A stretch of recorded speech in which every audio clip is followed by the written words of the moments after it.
Hi guys, join me today. I'm taking out the Dornier 228 and we're going to go from Bradshaw Army Airfield in Hawaii, about 280 miles up to the Northern Island to a little private airstrip called Princeville. Princeville's quite a small runway actually. I landed on there earlier today in the Seneca 5 and it was night time. Everything looks smaller at night. That's what she said.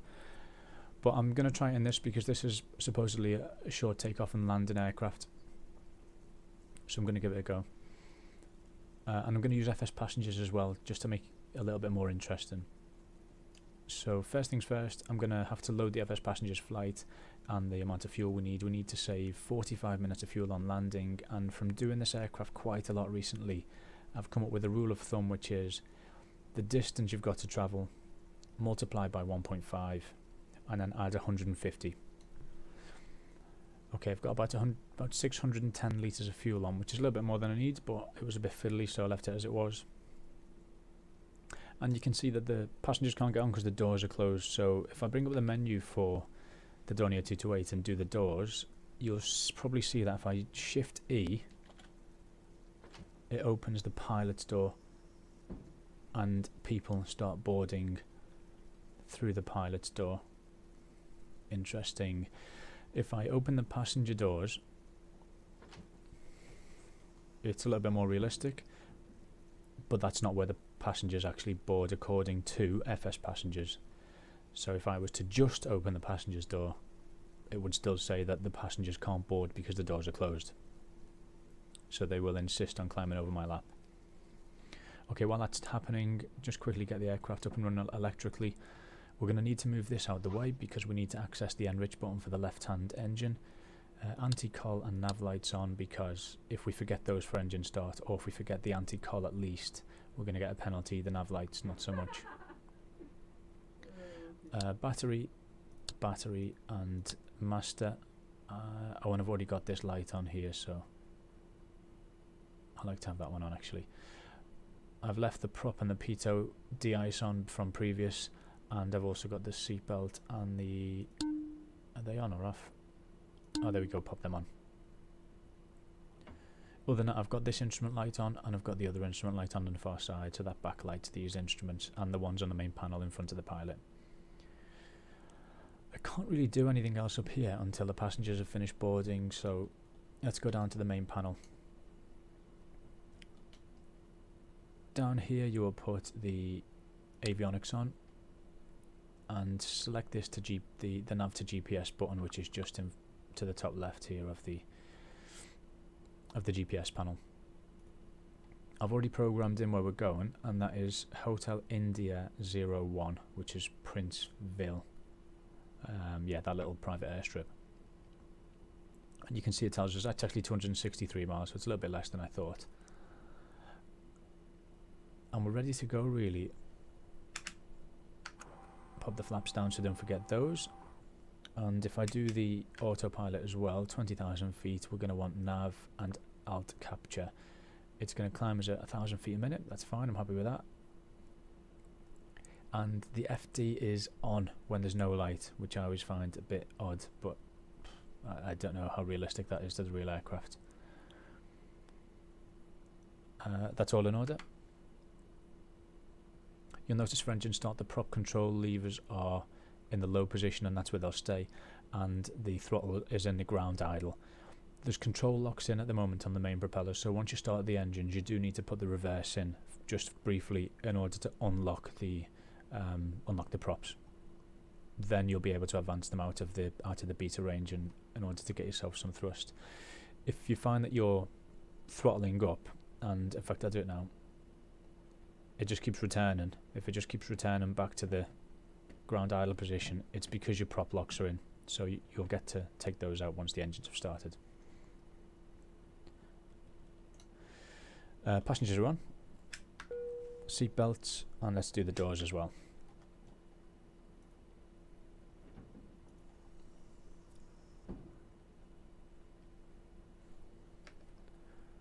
Doors are closed, seat belts are fastened. So let's get the engine started. We need to get going. The starter's in the ground position. Put the boost pumps on for both engines. and all you're going to do is select that to start and enrich. Just give it a click. There goes the first engine.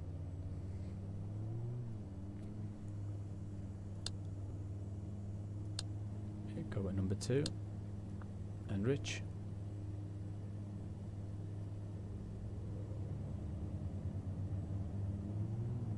There's number 2 started okay. Let's have a look at the dials to make sure everything is okay. Okay, pop the generator and inverter on for each engine.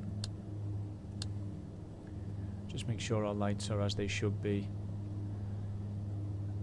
We're going to put that to air once we're at the runway, so we'll leave that as it is at the moment. And like I say, we'll just pop our engines out of prop lock.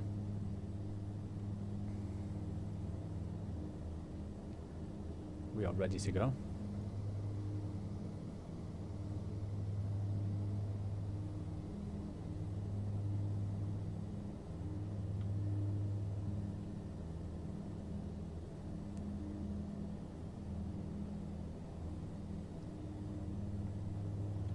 Remembering with FS Passengers that before you enter the runway you need to select the strobes and landing lights.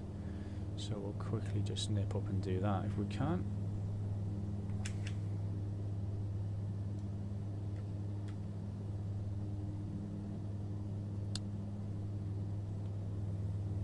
There we go.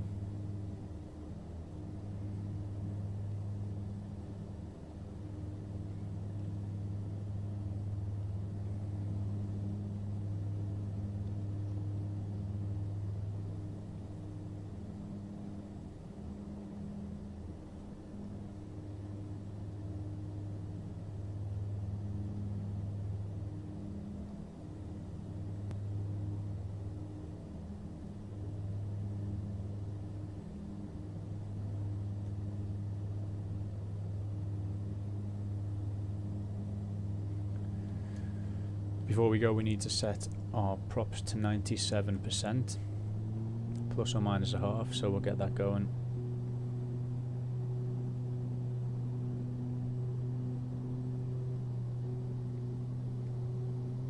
My prop controls are on a toggle, so it's a little bit jerky. Just try my best to find it.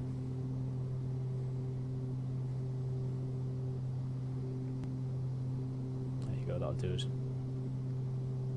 Okay, good, flaps are down, or set at least. Strobes, landing light, put that to air, and we are good to go.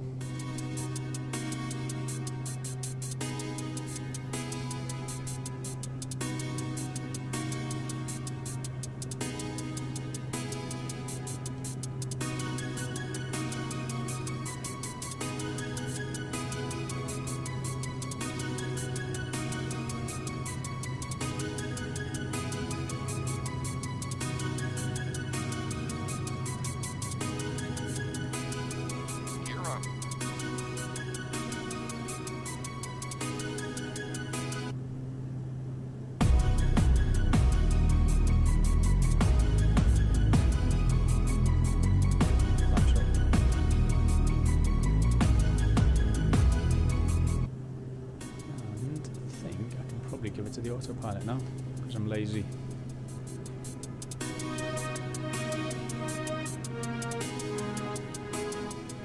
So I've been using this aircraft with FS Passengers for quite a while because it takes a lot of effort on the settings I've got anyway to get to the next level, which is to buy a jet of some kind or a higher weight aircraft. It's not so much reaching the level, it's just saving up the amount of money that you need, so it takes a long time. But to be honest, I've had quite a lot of fun. I've made it to Hawaii from the UK, and I've had to go the long way round. Basically, I went through Iceland, Greenland, across Canada, Alaska, down through the Aleutian Islands to Japan. Then I island hopped from the west, basically.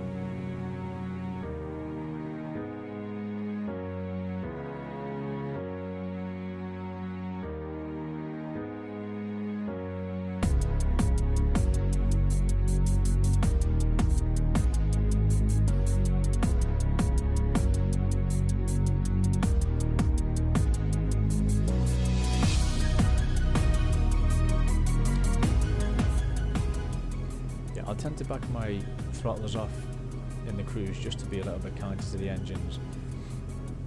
I know in the PA31 you can overtalk the engines by just taking off on the red line, and I've done that a few times. Your flight ends very quickly after takeoff.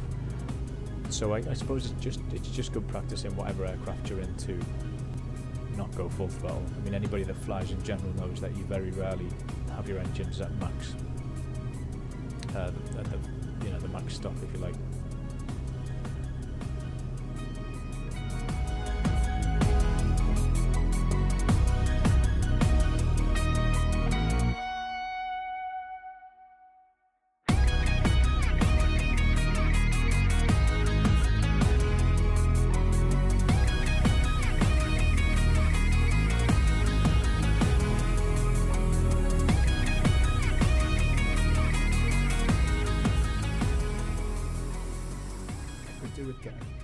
Some kind of software like FSUIPC that registered that can allow the weather to integrate more smoothly, because I've had to deactivate the overspeeds on FS Passengers.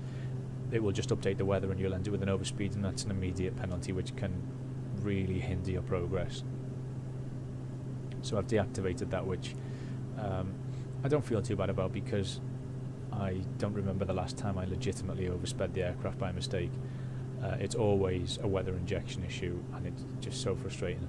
If you're not using FS Passengers, it doesn't really matter, because your aircraft will tend to just recover itself naturally if the autopilot's on. You can see the airspeed's coming back a little bit, and I'm only at 14,500 feet.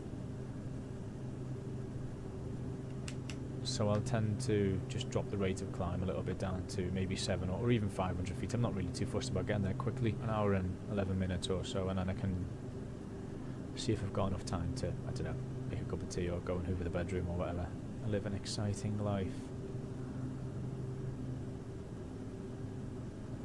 I'm not an expert on this aircraft, and I hadn't really heard of it before I scrolled through the Carenado website, but as soon as I saw it, it just fitted that gap in. Certainly in FS Passengers, there's a gap where you reach your multi-engine prop, and then you get to the next level and you think, I need an aircraft that can take more people, but I can't do a jet, so it wipes out things like the BA146. It's too heavy, so you want something that's kind of in the middle, and I suppose if you had the Jetstream 41 from PMDG, that would do it perfectly. At the moment it's not available for P3D, and I haven't bothered using any migration tools, so I ended up with this. It was a really good alternative, and it's worked perfectly for the job. Totally recommend it. We'll just let that climb to cruise level, and we'll pop back shortly when we're in the cruise. Here we are, about halfway through, half an hour to go. Settled at 20,000 feet. Speed's good, engine instruments are all green, and yeah, we're just cruising along nicely. If I look out the window, lots of nice shiny blue Pacific Ocean beneath that cloud layer. And there are a couple of different layers of cloud there if you look across to the horizon, disappearing off into the haze. We've got a decent three-dimensional effect, and that's just the real world weather kicking in from Rex Essentials.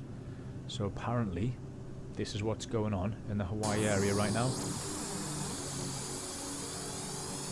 Really nice, actually. I like the way the brightness of the clouds just blends into the haze layer.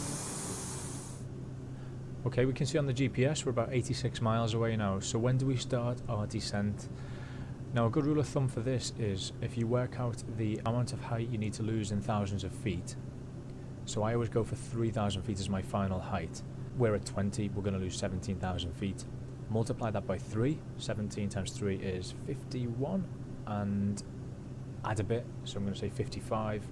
I need to start my descent at about 55 miles away. But that assumes a certain rate of descent. I'm going to set my rate of descent to 1,000 feet per minute, and I'm going to reduce the power to maintain around about 160 knots indicated airspeed, there or thereabouts. I'm not going to be too fussed about policing that too closely, as long as I don't drop too slow, not so much to the stall, but just to the point where it becomes a long drawn out affair. So still a decent airspeed, 1,000 feet per minute descent, and then you're looking for the height loss times 3 in thousands of feet, if you like. That's your distance. We'll see that in practice shortly. In fact, what I'll do now is I'll just set it up ready to go. So we're going to go down to 3, and when the time comes, I'm going to press Alt Select. I won't do that just yet, and because I haven't done it yet, I can't select my vertical speed until I do select altitude. Remember, before you descend, to pop your seatbelt signs back on. You don't need to do it this high, but it just prevents you forgetting it later on, and then you get the inevitable penalty from FS Passengers again.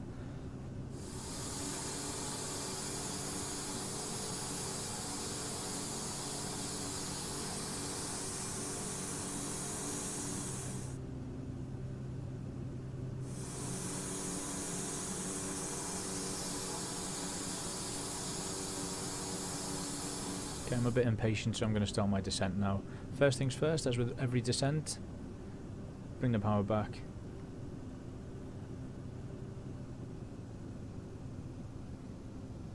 I'm not sure if that's right yet, but we'll see how it goes. And I'm going to press Alt Select and roll that down to 1000. Don't forget to strap the cattle in. At this time, I would like to ask everyone to please fasten your seatbelts. We'll just keep an eye on our airspeed and see if the power setting we've got is enough to maintain our airspeed, or if we need to adjust it. So we're now down through 10,000 feet. We put the landing light on, and we are probably a little bit high actually for our range. We're 17 miles away and we're just coming through 9,000 now, but it's fine at this range. I can just dogleg and lose the height that way. I'll take the autopilot off now. And what I'm going to do is, looking on the GPS, I'm just going to follow the coast round a little bit, which will line me up for the runway and lose a little bit more height as well.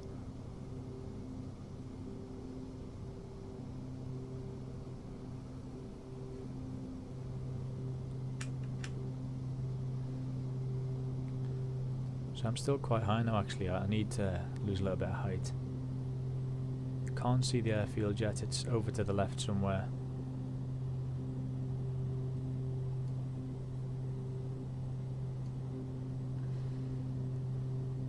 But I think what I'll do is I'll try and shave off the excess speed so I can configure some flaps and buy myself a little bit of time.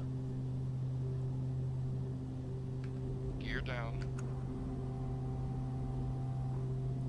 Oh, and that turbulence has calmed down a little bit, which is nice. We've got a serious problem with the gear. The indicator is not showing them down and locked. I suspect they may only be deployed halfway. Are you kidding?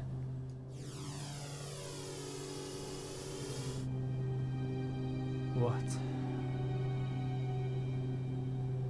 What the hell? Oh, well, that's an emergency then. I wasn't expecting. Mayday! Mayday! Mayday! We've got a serious problem.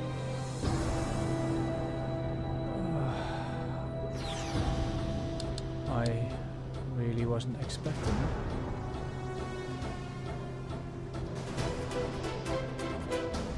Should I still go to the same airfield? Yeah, why not? Oh, I see the runway there. Look, it is what it is. Let's just have a go and see what happens. I've not tried to land this gear up before. I guess I'll want to get as slow as I possibly can without heading towards the stall, and descend as gently as I can on the runway, as level as I can. And hopefully the simulator won't register it as a crash, and I'll get away with both my life and my aircraft intact. I'll tell you what, I do love the random emergencies on FS Passengers. I flew into Alaska a while ago and a tyre burst on landing, which was just brilliant. Just because you're not expecting it, and so it adds a new element. Really high on it. Side slip.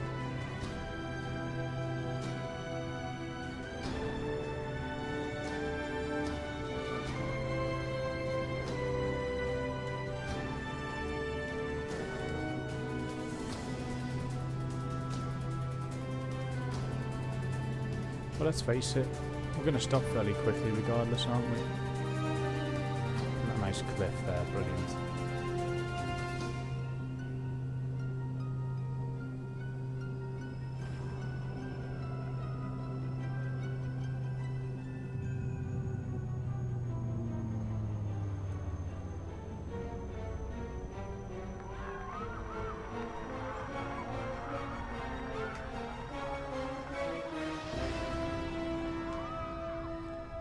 and there was much rejoicing.